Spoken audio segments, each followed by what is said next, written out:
So hello guys, most welcome your YouTube channel study with mechanical. तो आज के इस वीडियो में हम बात करने वाले हैं पॉलिटेक्निक के फर्स्ट सेमेस्टर जो अप्लाइड फिजिक्स फर्स्ट के बारे में। ठीक है, अनुप्रयुक्त भौतिकी फर्स्ट के बारे में। ठीक है, जिसमें हम चैप्टर नंबर 4 के बारे में डिस्कस कर रहे थे। इसके पहले मैंने चैप्टर नंबर 4 के 2 पार्ट ऑलरेडी अपलोड कर दिया चैनल पे। अगर आपने नहीं देखा है तो मैं डिस्क्रिप्शन में लिंक दे दूंगा, जाके देख लें। चैप्टर नंबर 4 बड़ा है, इसलिए मैं इसे 3 पार्ट में डिवाइड करके आप लोगों को पढ़ा रहा हूँ। ये तीसरा और आखिरी पार्ट है चैप्टर नंबर 4 का। रोटेशनल मोशन का ये आखिरी पार्ट है। ठीक है, इसके पहले मैंने समांतर अक्ष पर में, लंब अक्ष पर में, ठीक है, और बल आघूर्ण एवं संवेग, कोणीय संवेग में संबंध भी बताया था। ठीक है, तमाम चीज़ें इसमें बता दिया है, इंपॉर्टेंट चीज़ें। और जो मैं बताने जा रहा हूँ ये बहुत बहुत इंपॉर्टेंट है बोर्ड की दृष्टि से। ठीक है, इसमें से 5 नंबर का क्वेश्चन आएगा पूरे चैप्टर से। 5 से 10 नंबर का क्वेश्चन आना फिक्स है।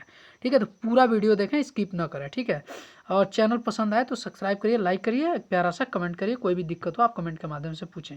ठीक है, तो हम आज की इस वीडियो को स्टार्ट करते हैं। आज हम पढ़ेंगे कोणीय संवेग संरक्षण का नियम।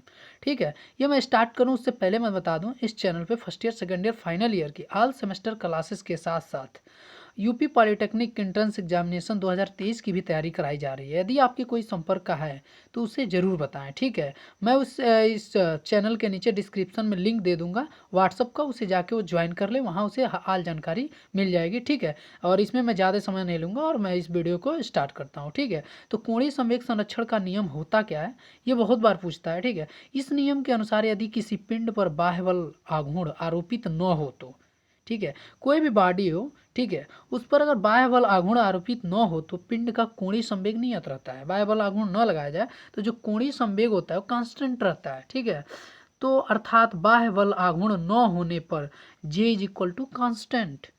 तो J is equal to I omega, आप जानते हैं I omega is equal to constant, यानी I 1 omega 1 is equal to I 2 omega 2। ठीक है, ये हमारा यहाँ से निकलेगा। अब इसका प्रूफ पूछता है कि कोणीय संवेग का प्रूफ करिए। ठीक है, निगमन करिए। ठीक है, पिंड पर कोणीय संवेग संरक्षण को प्रूफ करिए, निगमन करिए। तो जब पूछेगा तो आप उसे इस प्रकार कर देंगे। ठीक है, और 5 नंबर इजिली आपको मिल जाएगा। ठीक है, एक मिनट। एक पिंड पर आरोपित बाह्य बल आघूर्ण कोणीय संवेग परिवर्तन की दर के बराबर होता है। ये स्टेटमेंट है कि पिंड पर आरोपित बाह्य बल आघूर्ण कोणीय संवेग परिवर्तन की दर के बराबर होता है, यानी tau is equal to delta J upon delta T. ये आप जानते हैं, जब जे इज इक्वल टू 0 हो तो delta J upon tau is equal to 0, यानी बल आघूर्ण न लगा हो, बल आघूर्ण का मान 0 हो तो tau delta J upon delta T, ठीक है, delta J upon delta T is equal to 0 हो जाएगा।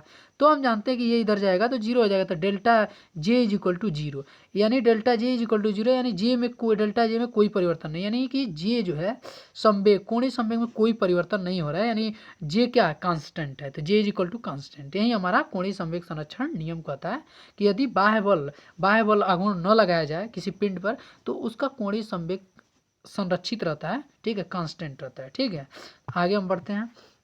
आगे ये सबसे बार पूछता है। ठीक है, ये वेरी वेरी इंपॉर्टेंट है जो मैं अब बताने जा रहा हूँ। ठीक है, ये वेरी वेरी इंपॉर्टेंट, इसे आप समझ लें। इस पर न्यूमेरिकल एक जरूर आएगा। ठीक है, ये वेरी वेरी इंपॉर्टेंट है। ठीक है, इसे हम समझ लें क्या है ये। तो झुकी हुई सतह पर लुढ़कते गोले का रेखीय त्वरण ज्ञात करना। कैसे ज्ञात किया जाता है, या आनत तल पर बिना फिसले किसी पिंड के लुढ़कने की शर्त क्या होती है। ठीक है, ये इस पर न्यूमेरिकल जरूर पूछेगा। ठीक है, वैसे कभी कभी ये डेरिवेशन के रूप में भी आप लोगों को देखने को मिल जाएगा बोर्ड में। ठीक है, माना एक गोल पिंड, ठीक है, गोलाकार कोई पिंड है जिसका द्रव्यमान केंद्र C है, जैसे कि मैंने डायग्राम में यहाँ पे दिखाया, यही है। ठीक है, ये हमने दिखाया है।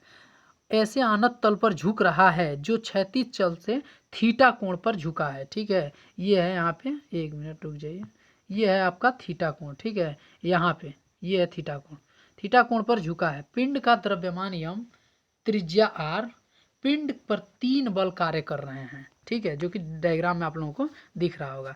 पहला क्या है, पिंड का भार mg ऊर्ध्वाधर नीचे की ओर। ठीक है, ये आप देखिए ऊर्ध्वाधर, एक मिनट, ये mg नीचे की ओर, ऊर्ध्वाधर नीचे की ओर।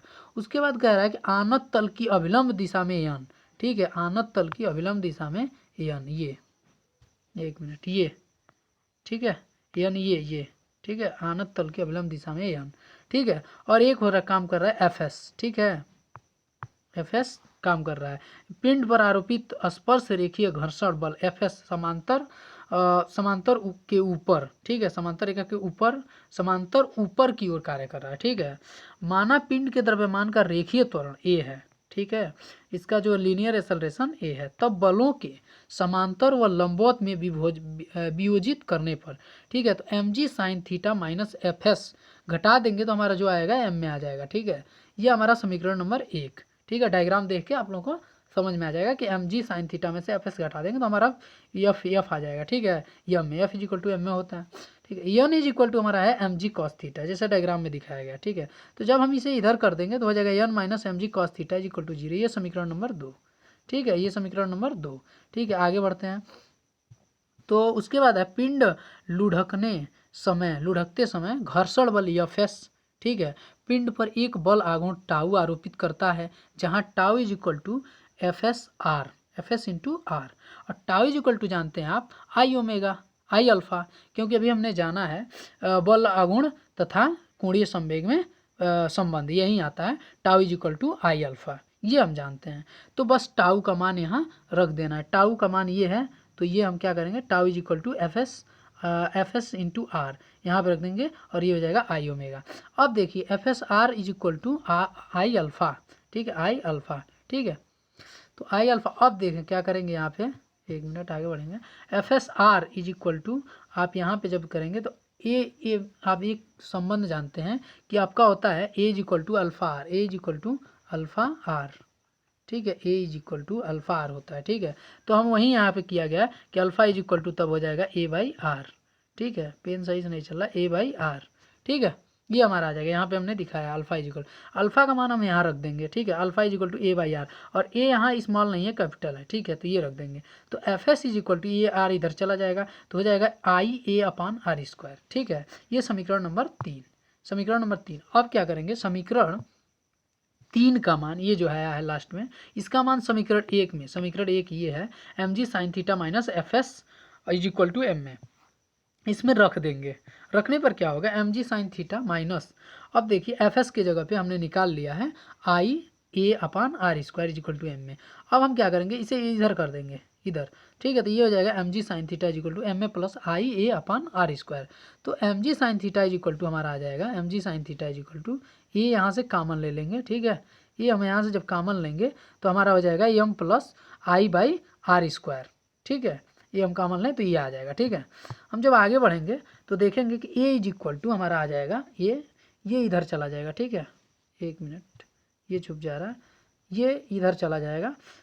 जब हम इसे इधर करेंगे तो ये यहीं पे रहेगा, ठीक है, और ये एम जी साइन थीटा में ये जगह भाग पड़ जाएगा, ठीक है। तो M G sine theta upon हो जाएगा m plus I by r square, ठीक है। यदि घूर्णन पिंड की त्रिज्या के हो तो I is equal to m k square, ये आप जानते हैं, ठीक है, I is equal to m k square, ठीक है। तो I is equal to m k square, तो ए इज इक्वल टू हमारा हो जाएगा एम जी sine theta upon m plus r की जगह, आई की जगह पे हम एम के स्क्वायर रख देंगे, M k square upon are square. अब ये यम ऊपर नीचे कॉमन है, एम से हम कैंसिल, ठीक है। तो जी साइन थीटा अपान 1 प्लस के स्क्वायर अपान आर स्क्वायर, ये हमारा आ जाएगा, ठीक है। तो ए इज इक्वल टू हमारा जो फाइनली आएगा वो आएगा जी साइन थीटा, ठीक है, g sine theta upon 1 plus under bracket इन के स्क्वायर अपान आर स्क्वायर, ठीक है। ये हमारा अपने इक्वेशन नंबर 4 है, समीकरण नंबर 4। और ये क्या है, तो यही जो है, यही बिना फिसले लुढ़कने वाले पिंड के द्रव्यमान केंद्र से रेखीय त्वरण का सूत्र है, ठीक है, ये रेखीय त्वरण का यही